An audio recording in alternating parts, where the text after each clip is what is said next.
Hey, What's up? how's it going to you guys? We're all pulling tarot cards, probably. This is from a cool deck. It's from this deck.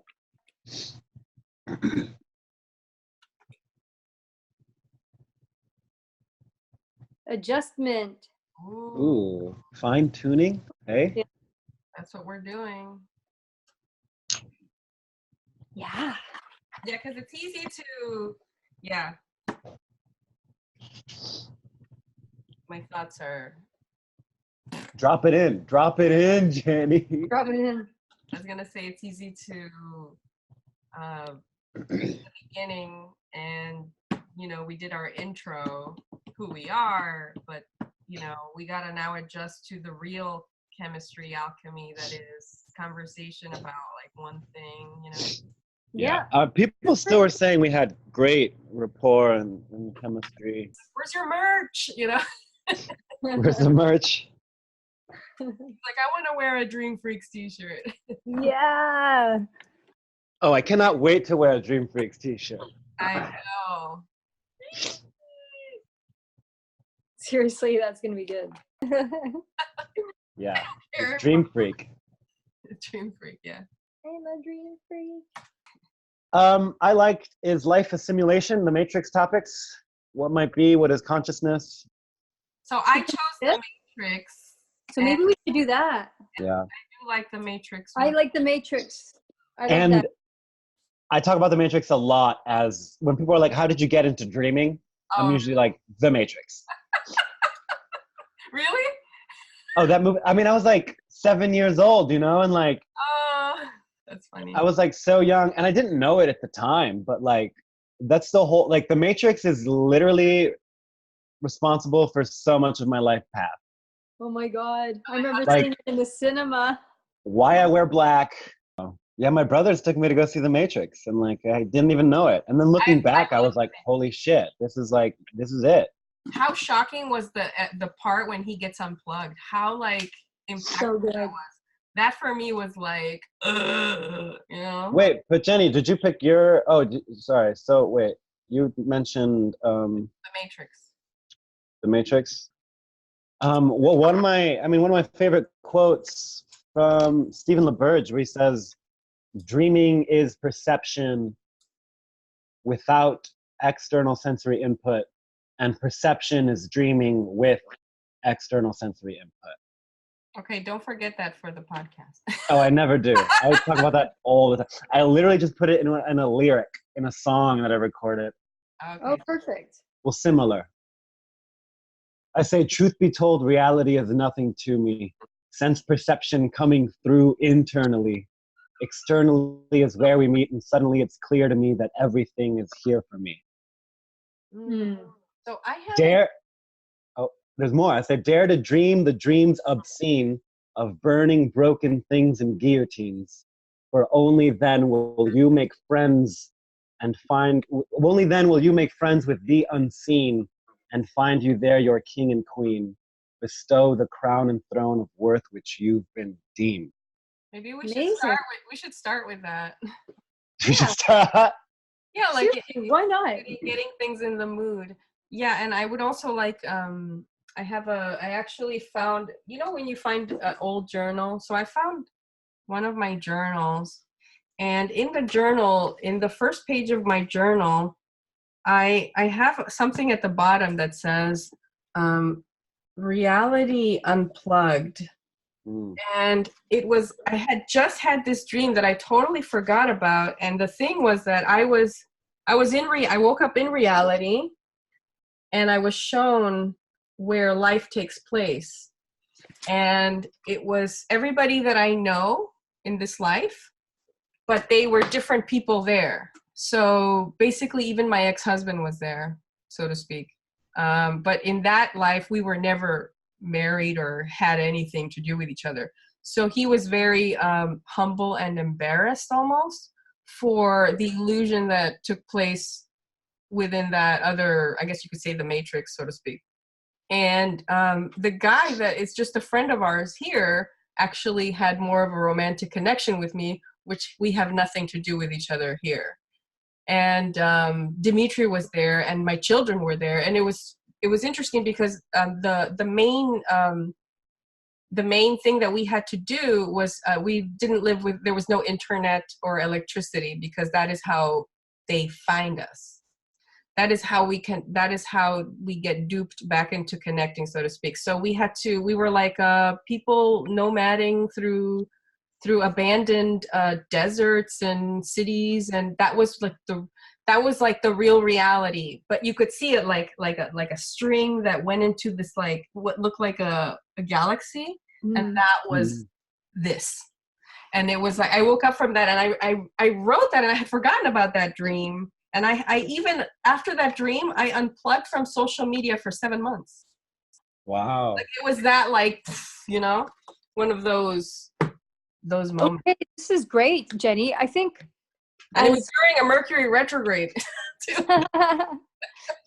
I think this is really awesome, because with this topic of life is a simulation, we can all share our own dream experiences that feel like matrixy style dreams.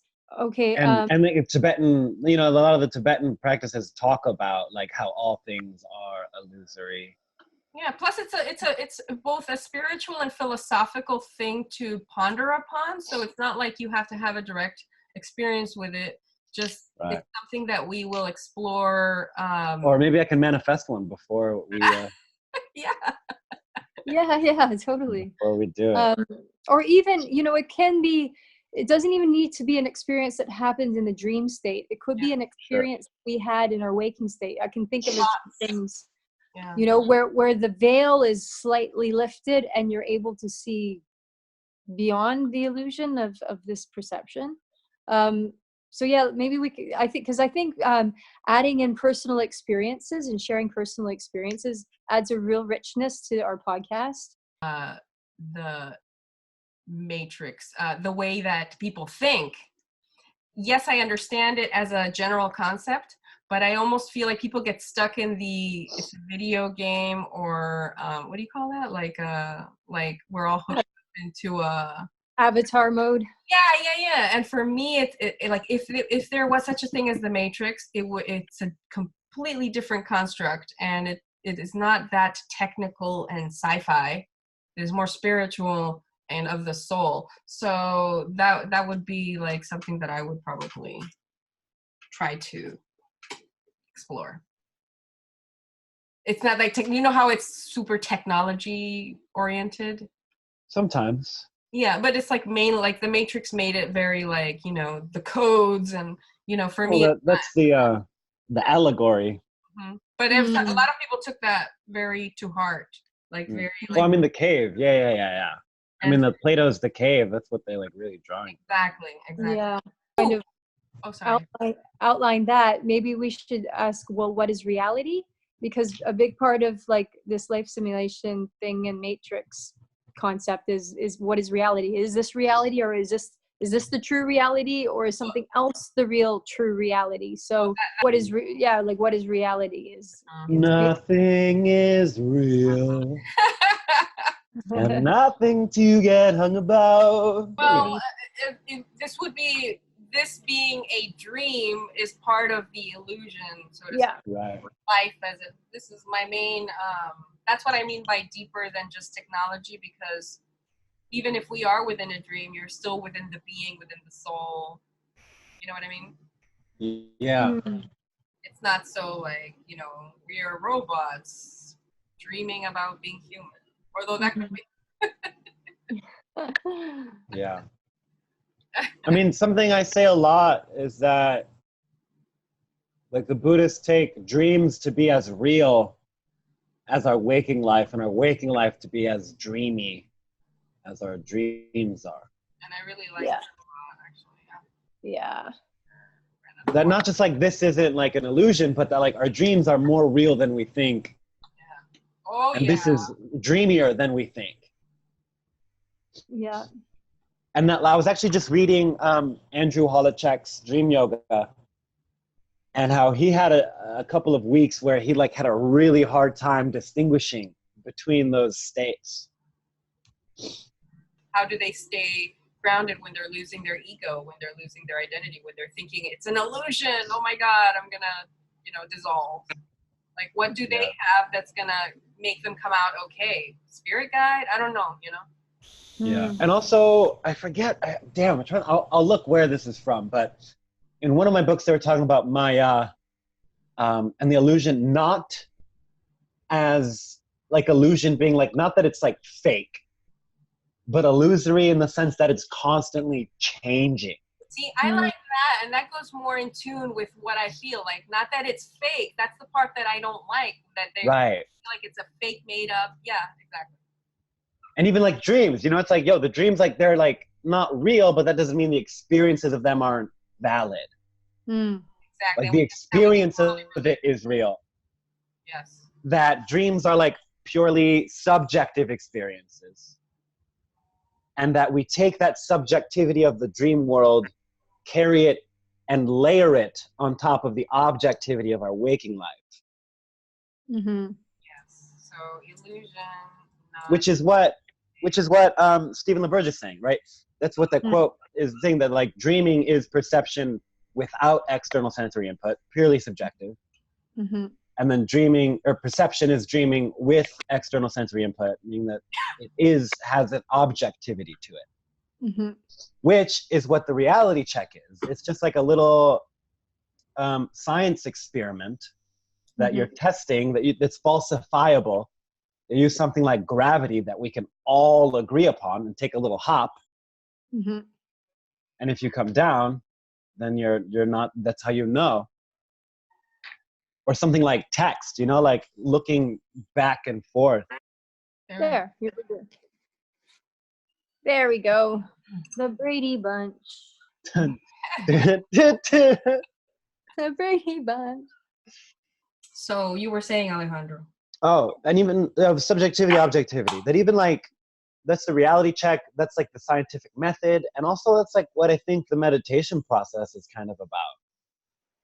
Of like removing as much of the subjectivity sometimes so that we can view things more objectively, right? Which is a process of like disillusioning from the self and like stepping away from all those ego traps, those subjectivity traps. And then there's like a balance. There's like a time and place for either.